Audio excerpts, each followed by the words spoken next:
All right, Shalom. First and foremost, giving all praise, glory, and honor that's due to Yahweh, Bahashem, Yahweh Shai, Bahashem, Racha HaKodash, double honor to the elders and apostles at Great Millstone who rule well. Peace and blessing to the 144,000 and the hopeful elect, Shalom, Barakathum. And the title of this is going to be called The Lake. All right, simply called The Lake. All right, now, I want to speak a little bit. Well, this will be the topic about the lake. Now, the lake that I'm referring to is not one of water, all right? It's speaking about a fiery lake, okay? That will, if you can receive it, everything, if you live here in America, everything the light touches will become the lake, okay? That means everything here, every man, woman, and child, save for the elect, all the animals, the trees, the you know, the rivers, all the bodies of water, it's all going to become one giant lake. Okay, now to start this off, to prove that, I was going to go to Revelation 19, but let me go to Peter real quick, just to prove that there's going to be a spiritual aspect to this and a physical aspect to this, and I want to explain the concept of it and why it's not just, you know, fire and you burning up here. It's more than that. Okay. It says 2 Peter chapter 3 verse 10, but the day of the Lord will come as a thief in the night, in which the heavens shall pass away with a great noise. All right. And the elements shall melt with fervent heat. The elements goes into the ground, the earth, things that are in it. Okay, it says it's gonna melt. Now, when something melts, what state is it in? Okay, it's in a liquid state. That's what it's in. Okay, it says the earth also and the works that are therein shall be burned up. All right, skipping down to verse 12, looking for and hastening unto the coming of the day of the Most High, wherein the heavens being on fire shall be dissolved. All right, and the elements shall melt with fervent heat. So we already see that there's going to be an event that's going to have so much heat, okay, coming out of the heavens, that it's going to melt everything. All right, when something is melted, it basically goes into a liquid state, a liquid form. All right, now let's hop over to Revelation 19. All right, and for brothers that know this, they know, but for the newer brothers, you know, may y'all be edified. It says, Revelation 19 and 20, and the beast was taken, and with him the false prophet that wrought miracles before him, with which he deceived them that had the mark, okay, of the, you know, I don't want to say the whole phrase because, you know, they looking, and it says, and them that worshiped his image. So, you know, a little bit of context, the beast is speaking about the current power structure ruled by predominantly the so-called white man, all right, who are the Edomites. Biblically, they're the Edomites, okay, by patrilineal descent. Not every single person that looks like they have a white, quote-unquote, white skin is an Edomite, and not every person that has so-called black skin is an Israelite, okay?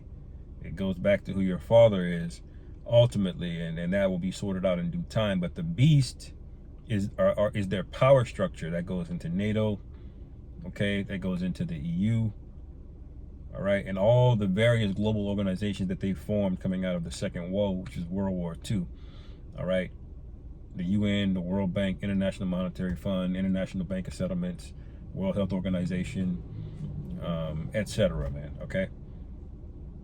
And you can see they're very active in these days, aren't they? You know, with passing these policies over you, okay? And the prophet is going into the Vatican, the Catholic Church, the foremost religion, or the left-hand priesthood that gives spiritual polarity to all the carnality going on. All right, but it's on the left-hand side. All right. And it says, these were both cast alive into a lake of fire burning with brimstone. All right. And so why is it called a lake? Because it's that hot where the ground melted. Okay. You can see other precepts where you see the mountains melting. Okay. Everything you see here in America is going to be non-existent. Okay. It says, and the remnant were slain with the sword of him that sat upon the horse, which sword proceeded out of his mouth, and the fowls were filled with their flesh. All right. So there's going to be a lot of death here. Okay. A lot of death. And this is why the scriptures say he has a sacrifice in Bozrah. Okay. That sacrifice is America. America's a giant altar. That's really what it is. I mean, in the ancient world, when they put a big bullock on an altar and they roast it on fire, that's what America is. You're a sacrifice. Okay. Because all the blood here, it has to be paid back. That's in Numbers 35 and 33. It says the land cannot be cleansed except by the blood of him that shed it. And everyone here at this point, even if you're not an Edomite, you're culpable, man. All right. This is why we're told to come out of her, my people, that you be not partakers of her plague. Why? Because everything here is guilty. Okay. You don't want to be part of the defendant. You want to be on the witness of the prosecution. Okay. I want to be in the corner pointing. That nigga did it. He did it. That's where you want to be. The witnesses, man. The scriptures speak about. All right. Now, if you go over, mentions it again in chapter 20. Okay. And I'll just skip down to the main point. Verse 14, it says, and death and hell were cast into the lake of fire. All right. So this proves in the hell doctrine that hell is not what you think it is. You see the word hell, you got to look things up, man. You got to understand the context. You got to get into words. You got to get into etymology. You got to understand the context. You got to be, look, man, you got to be curious about this thing, man. All right. And you got to be rigorous and verifying things. The scriptures say, you know, prove all things. That means learn it for yourself. Don't just take the breakdown because you see a man has a lot of followers and everybody believes him, therefore you should just follow. No, man, you need to look these things up and understand that for yourself, man. All right. Because hell is not what they told you in these Christian churches. Okay.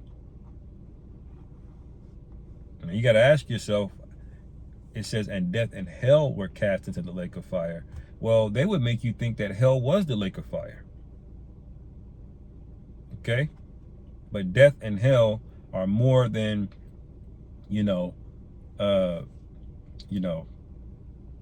basically death and hell are essentially the Edomites.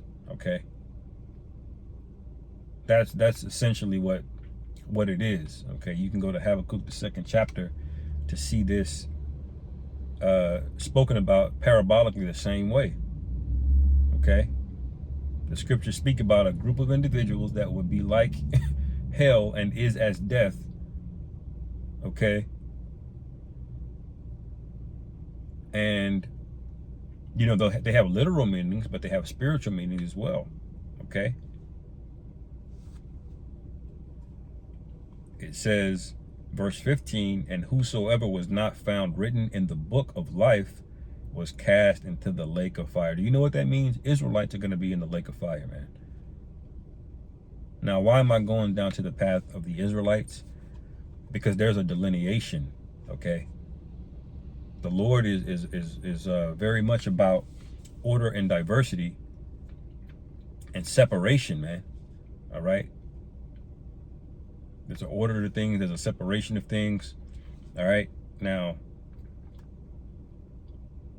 I want to go into and explain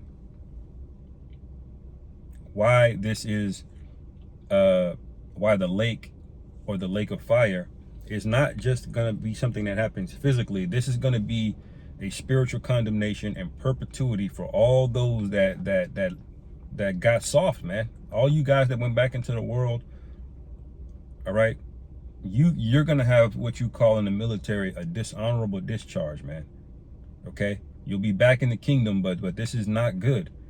Okay, you don't want to be a part of the lake. That's the second death. Okay, you want to be part of the first resurrection, not the second death. Okay, that's what you want to be associated with. Okay, now let me go to Wisdom of Solomon, the 10th chapter. Okay, and I'm going to read from verse 1 down to like verse 10. There was something else I was thinking of as well, but maybe it'll come back to me. All right, Wisdom of Solomon 10:1. She preserved her first formed father of the world that was created alone, and brought him out of his fall, and gave him power to rule all things. All right, this is Yahushua, man. All right, but when the unrighteous went away from her in his anger,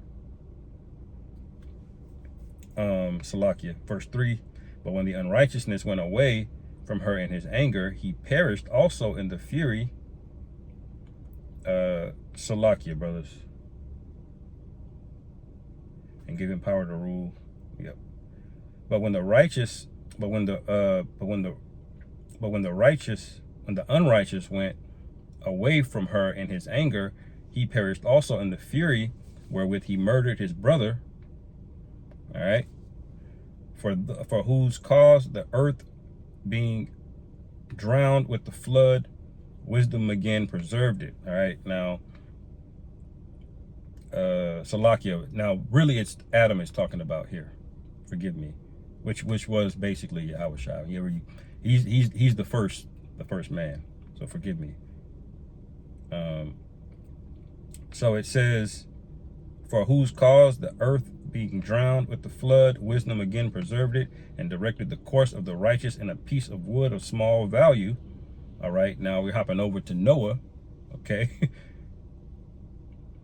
And this you're gonna see when I read this, the timeline is rapidly, going through time between, Adam, Noah, all the way down into to the time of Sodom and Gomorrah. Okay.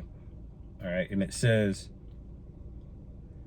verse 5, moreover, the nations in their wicked conspiracy confounded, she found out the righteous and preserved him blameless unto the Most High, and kept him strong against his tender compassion toward his son. All right, because you remember the nations were walling out, man. All right, even down to the time of Nimrod, they were in full rebellion against the Most High. Okay, and it says, verse 6, when the ungodly perished, she delivered the righteous man, who fled from the fire which fell down upon the 5 cities. Okay. Now, who were the righteous men that were delivered from the 5 cities? Okay, you can read Genesis, really, 15, 16, up to like chapter 19. All right, to get the story about Abraham and Lot. Okay, who Lot had to flee infamously, Sodom and Gomorrah. Okay. In sample, that's what I wanted to get. Yeah, I have to remember that. And it says,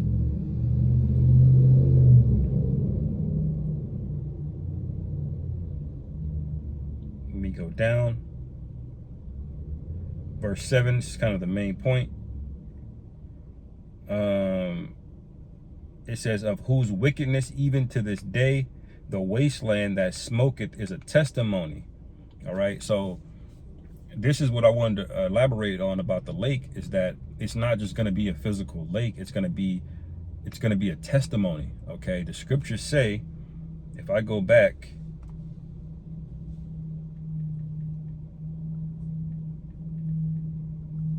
okay,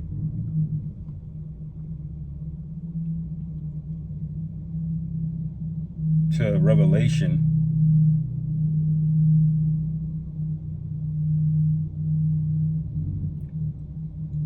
I'll go back to 19. It's in chapter 14 as well. Okay, if I go back to verse 19, okay, and it says 19:2, it says, for true and righteous are his judgments, for he hath judged the great whore, which did corrupt the earth with her fornication, and hath avenged the blood of his servants at her hand. Remember, I spoke about in Numbers, the blood, the land can only be cleansed by the blood of them that shed it. This is what it's speaking about here, okay?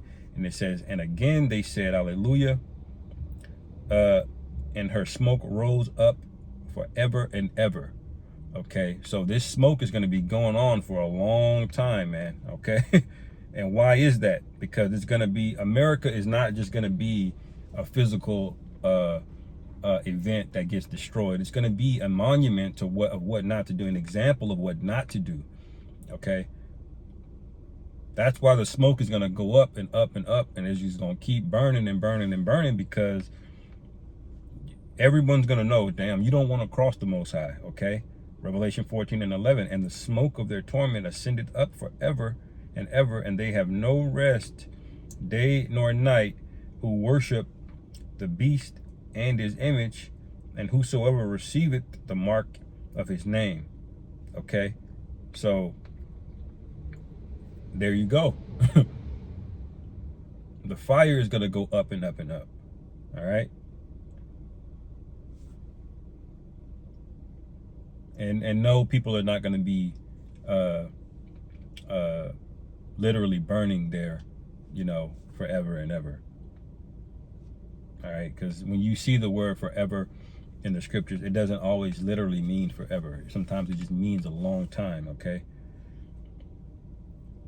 So going back here, all right, now that we kind of established that this event, it's not just going to be one event and then poof, one puff of smoke and then it's gone. No, it's going to be something that persists over a long period of time as an indicator of the rebellion of this place. Remember, the scriptures say in like Jeremiah, we're not going to talk about, you know, the God that delivered us out of the hand of Egypt, but the God that delivered us out of the land of the north. Okay, so this is going to be a memorial, High Holy Day, a memorial when this place gets destroyed. All right. And so every time we celebrate that High Holy Day, you Israelites, you 2/3 are going to bring into remembrance that you partook of that dishonorable discharge, that death, man. All right. Going back to Wisdom of Solomon 10 and verse 7, it says, of whose wickedness even to this day, the wasteland that smoketh is a testimony. Okay. And plants bearing fruit that never come to ripeness, and a standing pillar of salt is a monument of an unbelieving soul. So that's what you are. You're a monument of an unbelieving soul. All right. And to prove, before I close it, that the Most High gets down like that he does these things. All right. Because it's not just going to be a one-time judgment. You are put in a category in perpetuity of dishonor, man. This is why you fight and contend for the faith, man, that you're a part of this thing, you know. So the lake is not just the lake, okay? You know, it has a spiritual meaning and significance behind it, okay? And it says, 2 Peter chapter 2, verse 6, it says, let me see here.